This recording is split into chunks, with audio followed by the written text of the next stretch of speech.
আওয়ামী লীগের বিচার, খুনিদের বিচার ছাড়া আপনারা যদি মনে করে থাকেন অন্তর্বর্তীকালীন সরকারের উপদেষ্টারা বিচার ছাড়া আপনাদের অন্য কোনো বড় সংস্কার রয়েছেন, তাহলে আপনারা ভুলের মধ্যে রয়েছেন।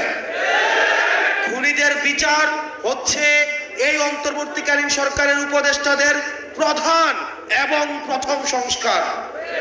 আমরা এই সংস্কারটিকে প্রথমেই দেখতে চাই। একজন শহীদের স্ত্রী আমার কাছে এসেছেন, এসে যখন উনি বলছেন বারবার যে আমার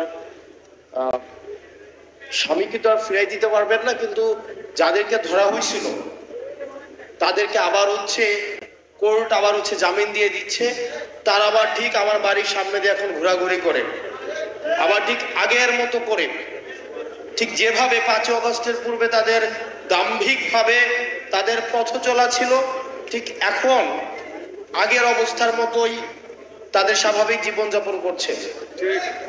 5 আগস্টের পূর্বের আওয়ামী লীগ যেভাবে স্বাভাবিক অবস্থায় জীবনযাপন করত, এখন এসেও স্বাভাবিক অবস্থায় জীবনযাপন করে।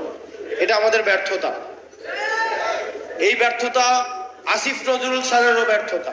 আমরা ওনার কাছে জানতে চাই, জানুয়ারি মাসে কথা ছিল ট্রাইব্যুনাল 2 গঠন করার, এটা মে মাস, আজকে মে মাসের 16 তারিখ। আমরা স্পষ্টভাবে আপনার কাছে উত্তর চাই, কেন মে মাসে 16 তারিখ হয়ে যাওয়ার পরেও দ্বিতীয় ট্রাইব্যুনাল গঠন হওয়ার কথা থাকলেও এখনো পর্যন্ত গঠন হয় নাই? আমরা আপনার কাছে জানতে চাই, কারা এই হত্যাকাণ্ডের সাথে জড়িত যে আসামিরা রয়েছে, তারা যখন কোর্টে যায় কোন কোন বিচারক তাদেরকে জামিন দিয়ে দেয়, কারা তারা এবং এসবের পিছনে কাদের ইন্ধন রয়েছে, সেগুলোকে আপনি আমাদের সামনে প্রকাশ করুন। আপনি বারবার বলেন যে আপনাকে ভিলেন বানানো হচ্ছে, তাহলে যে সত্য ঘটনা, আপনাকে যদি কেউ কাজ করতে না দেয়, আপনাকে যদি কাজ করতে কেউ বাধা দেয়, বা আপনাকে কাজ করতে কেউ যদি কোনো ধরনের প্রেসারে রাখে, সেটা আপনি জাতির সামনে উপস্থাপন করুন। এই পাশ থেকে একটা স্লোগান আসছে, আমি এই স্লোগানটার বিরোধিতা জানাই। নির্বাচন না সংস্কার, এই স্লোগানটা সমস্যাজনক স্লোগান। কারণ এই স্লোগানের মধ্য দিয়ে মনে হয় যে আমরা হয় নির্বাচন চাই, না হয় সংস্কার চাই। বিষয়টা এমন না, আমরা দুইটাই চাই। তবে তবে তবে আমরা চাই বিচার হবে, সংস্কার হবে, এই সংস্কার প্রক্রিয়ার মধ্য দিয়ে আমাদের নির্বাচনটা হবে।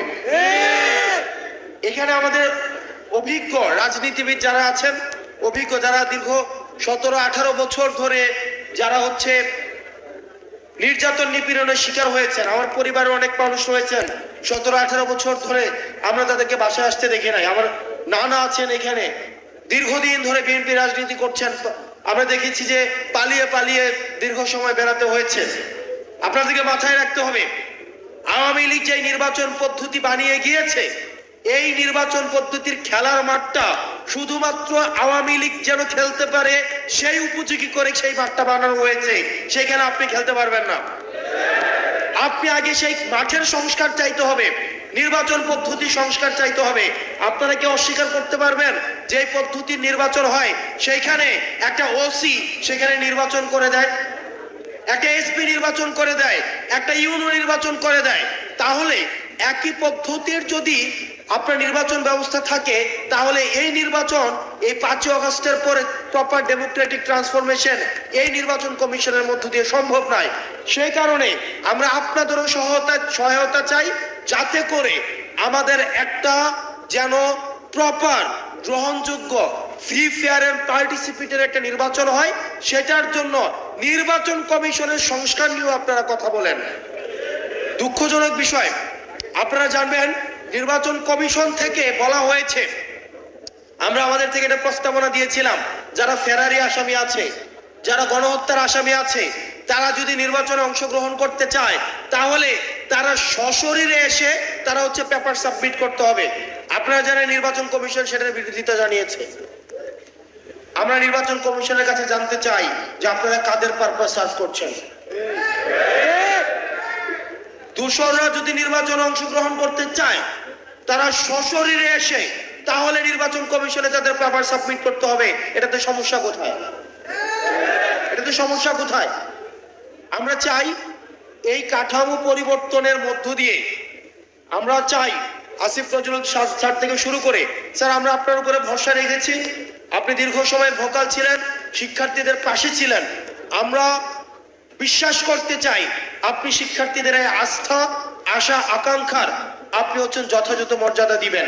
দ্বিতীয়ত, আপনারা ভুলে গেলে চলবে না, আওয়ামী লীগকে আমরা কার্যক্রম নিষিদ্ধ করতে পেরেছি, কিন্তু আওয়ামী লীগকে যারা ডোনার, আওয়ামী লীগের যে ফাইন্যান্স, আওয়ামী লীগের যে অর্থ ব্যবস্থা, সেই অর্থ ব্যবস্থা কিন্তু এখনো পর্যন্ত ইনট্যাক্ট। আমি যেহেতু কুমিল্লাতে আছি, কুমিল্লার অনেক উপজেলা রয়েছে, সেই উপজেলার আওয়ামী লীগের রাজনীতিও এখন আওয়ামী লীগের টাকায় চলে, বিএনপির রাজনীতিও এখন আওয়ামী লীগের টাকায় চলে। এখানে বিএনপির আপনারা যারা রয়েছেন, আপনারা আমাদেরকে শত্রু জ্ঞান করেন না, এটা আমি আপনাদের ভালোর জন্য বলছি। কুমিল্লার অনেক উপজেলা রয়েছে যেখানে সব দলের রাজনীতি এখন আওয়ামী লীগের টাকার কাছে বিক্রি হয়ে গিয়েছে। তাই অন্তর্বর্তীকালীন সরকারের কাছে বলতে চাই, এই আওয়ামী লীগের অর্থনৈতিক কাঠামোকে আপনি ইনট্যাক্ট রেখে আপনি কখনোই সংস্কার কার্যক্রম এবং নির্বাচন কার্যক্রম আপনি যথাযথভাবে ঠিক করতে পারবেন না। এবং বিএনপির নেতাকর্মী থেকে নেতাকর্মীরা এখানে যারা রয়েছেন, আপনারা কি অস্বীকার করতে পারবেন আওয়ামী লীগের যে পরিমাণ টাকা তাদের রয়েছে অবৈধ উপায়ে ইনকাম করা, আপনি যে ফেয়ার ইলেকশনে আপনি সেখানে যথাযথভাবে আপনি কম্পিট করতে পারবেন? কোনোভাবেই সম্ভব না। সেই জায়গায় গণতন্ত্রের জন্য, বাংলাদেশের জন্য, পরবর্তী বাংলাদেশের জন্য আমাদের নিজেদের মধ্যে পলিসি নিয়ে আর্গুমেন্ট থাকবে, ডিসকাশন থাকবে, মতবিরোধ থাকবে, কিন্তু সেইখানে কোনোভাবেই গণহত্যার দায়ে অভিযুক্ত আওয়ামী লীগকে আমরা কোনোভাবেই স্পেস দিতে পারি না। সেজন্য অন্তর্বর্তীকালীন সরকারের কাছে আহ্বান জানাবো, আওয়ামী লীগের যে অর্থনৈতিক কাঠামো রয়েছে, আওয়ামী লীগের যে সাংস্কৃতিক কাঠামো রয়েছে, আওয়ামী লীগের অপরাধের বৈধতা উৎপাদনের জন্য যে সাংস্কৃতিক বাহিনী রয়েছে, আপনি তাদের সম্পদকে বাজেয়াপ্ত করে সেগুলো জনগণের কল্যাণে সেগুলোকে নিয়োজিত করুন। প্রিয় সহযোদ্ধা, আমরা শুধুমাত্র আওয়ামী লীগ নিয়ে কথা বলি, একই সাথে সাথে আওয়ামী লীগের যে সহযোগী 14 দল চাপা, মনে আছে ভারত থেকে মিটিং করে এসে বলতো যে এবার আমরা সরকারি দল হব নাকি বিরোধী দল হব, এটা আপার সাথে কথা বলে আমরা সিদ্ধান্ত নিব। এই যে 14 দল রয়েছে, এই 14 দল নিয়ে অন্তর্বর্তীকালীন সরকারের কি ধরনের চিন্তা সেটা আপনাকে স্পষ্ট করতে হবে। আমরা অন্তর্বর্তীকালীন সরকারকে আমরা সহযোগিতা করতে চাই, কিন্তু আমরা আশাহত অনেক কাজে আমরা এখনো পর্যন্ত বিচার দেখি নাই, এখনো পর্যন্ত আহতদের সম্পূর্ণ পুনর্বাসন দেখি নাই, কর্মসংস্থান দেখি নাই, এখনো পর্যন্ত বিচারের কোনো অগ্রগতি হয় নাই। আওয়ামী লীগ নিয়ে আপনারা যতক্ষণ না পর্যন্ত আমরা রাস্তায় নেমে এসেছি ততক্ষণ পর্যন্ত আমরা আপনাদের কোনো পদক্ষেপ দেখি নাই। সেই জায়গা থেকে আপনাদের কাছে আমাদের অনুরোধ থাকবে, এই